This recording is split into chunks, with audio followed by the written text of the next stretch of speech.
Hi, I'm Debbie Goodman, and this is Martial Arts Mania.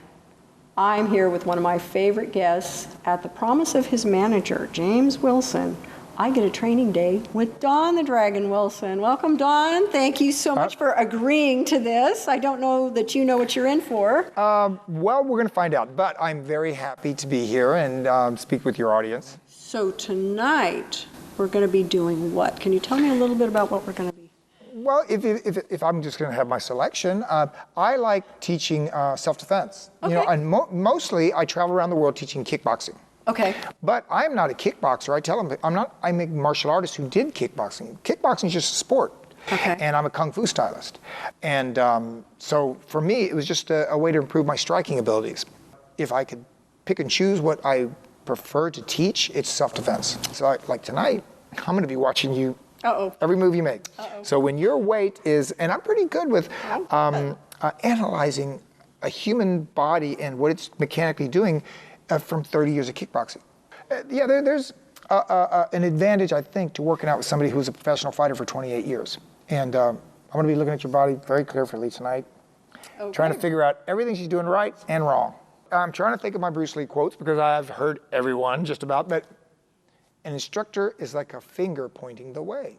Yeah, I'm ready to go, and if you're ready, we'll take this to the mat. All right, let's go. So what I'd like to do today, since I was given a choice, is show some basic self-defense. Now, to me, one of the philosophies I have self-defense is the more complicated it is, the less likely you'll be able to do it under pressure. Mm-hmm. Now, if you don't understand what the pressure is, it's when you're in a life and death situation, your adrenaline is going. You know, some people hold their breath, they can't even breathe. They get so nervous. And those conditions, imagine trying to do some kind of complex combination or some kind of fancy jump kick or something. It's going to be very unlikely. So I'm going to show you basically my favorite self-defense lessons. And not specifically for women, they can be used for men, but women can use them too. All right, the first thing is, my theory is, or the theory of martial arts is, a hard part of my body versus a soft part of my opponent's. Now, softest part of your body are your eyes. Mm-hmm. And actually there may be something softer, but I mean the eyes are necessary to fight. You cannot attack me if you cannot see me. So, I would take what is the most superior in skill, in reach, weapons of my body, hard part of my body versus the soft part. So you can see here, my hands are right at the level to get her eyes. Now, it's not like the Three Stooges where you go, boop, like this. It's what you would do to somebody, and actually you can demonstrate on me, is your hands are kind of like a claw. Yes. They're not loose. They have to have a little tension in here. You see that? Yeah. But not so much that you've got it like this. It's like this. Now this is the Kung Fu kind of tiger claw we call it. It rakes across the eye. You're going to go here. You're going to go to the face here and rake back and forth, up and down. And because there is a little bit of, there's a little bit of bone, cheekbone, and it's to protect the eye. So you're going to have to get around that. There's a mental training. You have to mentally prepare yourself so that is what you do. This one is the groin. Now this is a soft part of the man's body. And here's her target area, the groin area. And you're asking, well, how do you close the distance? Well, you don't have to. If I'm attacking you, I'm going to bring the target right to you. Mm-hmm. Now, the advantage this target has over going for the eyes is the eyes can see. So you're bringing up your weapon, the fingers, and I can see them. So I can do this and that. I can move, but the groin has no eyes. So what you're doing is this. But everything's technique. You're going to bring your knee up. Again. Again. Now keep your hands up, though. Because remember, you want to defend yours. This is what's going to protect you. You stay in a protected stance, this. As soon as somebody attacks you, your hands go up. Mm-hmm. Elbows stay down. It's not like this. Because this is your protection. It's your shield. Call this a shield. If I get in this position right here, I'm very hard to be knocked out or hurt by anybody. Mm-hmm. Matter of fact, they call it like a turtle going into its shell. If you get attacked, you think you're going to get attacked, chin is down in here. The reason why you put your chin down is, even me, professional fighter, if I get hit like this on the chin, I go to sleep. Okay, now we're going to work the actual technique of the knee. A mistake is to keep the rear end here and the knee moves, and nothing moves. Watch the difference between that and this. Watch this. You know how I'm rocking back just a few inches. Life by the inch is a cinch.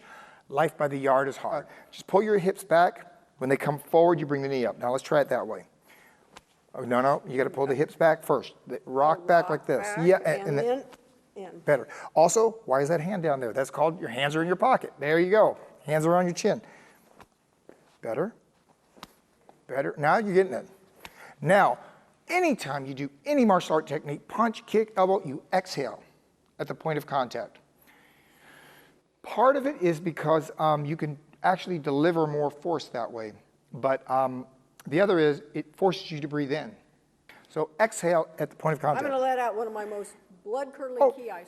There's no problem with that because that actually disrupts somebody's thinking. Oh, very good. Good.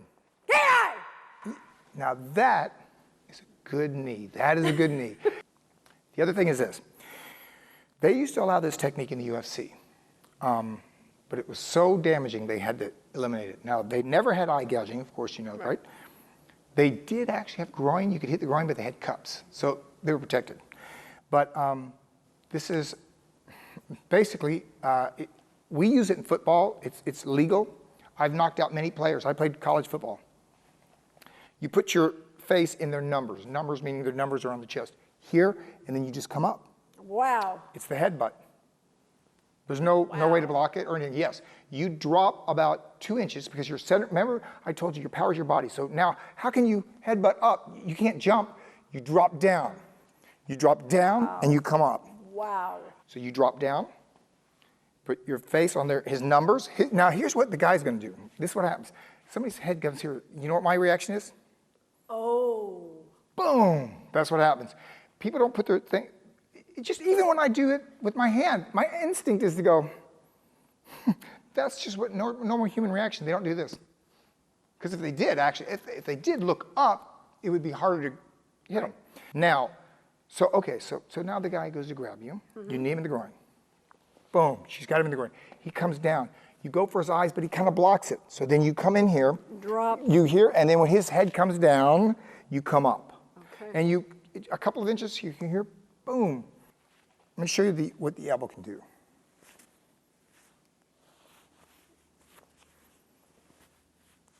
And the most dangerous one is when it's down, it comes down. Wow. It comes like this. Ah. See? Yes. While the other hand is up. When one hand attacks, the other hand always defends, like this. Wow. Those are all knockouts. Now you've learned knees, eye gouging, headbutts, but there's one more weapon. Can't practice it, but you use it every day. A pit bull only has one weapon. Its teeth. And biting. You want to fight one? No. Me either. I don't want to fight a pit bull, a German Shepherd, a Doberman, and all they do is bite.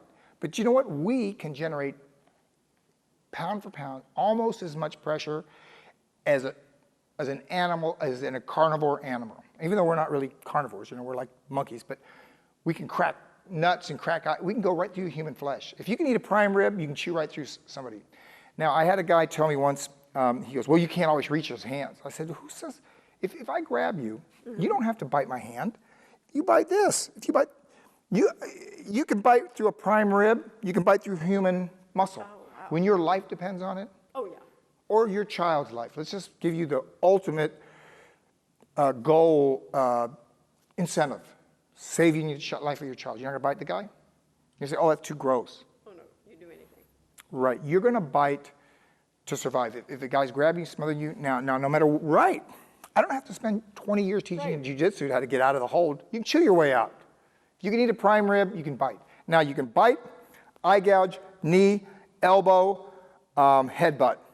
That's your self-defense lesson for today. Fantastic. Thank you so much.